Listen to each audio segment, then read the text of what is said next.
climate change will widen wealth gaps and leave more in dire poverty all around the world.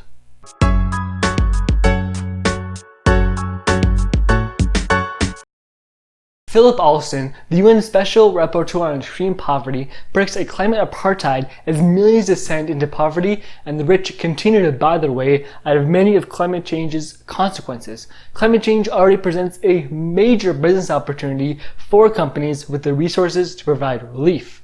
As conditions worsen, Alston predicts that powerful entities will effectively buy and sell protection from the increasingly volatile environment. Essentially, the wealthy will be shielded from climate change, while the impoverished feel its full, unrestrained force. This vision resembles something out of the Lorax or some dystopian fantasy, but it is as real as climate change itself. Poorer peoples around the world have been suffering as wealthier nations shift the burden of climate progress onto them. Almost since its inception, recycling has operated at the expense of Asian nations ill-equipped to handle the massive volume of plastics being shipped from the West.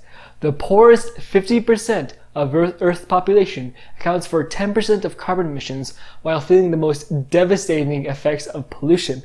Meanwhile, fossil fuel companies profit off of outsourcing refineries and ignoring potential crises in the developing world. On a much smaller scale, Alston cites the employment of private emergency services, protected mansions, and the use of generators and sandbags on Wall Street to stave off Hurricane Sandy, while the rest of New York had to contend with power outages and intense wind and rain.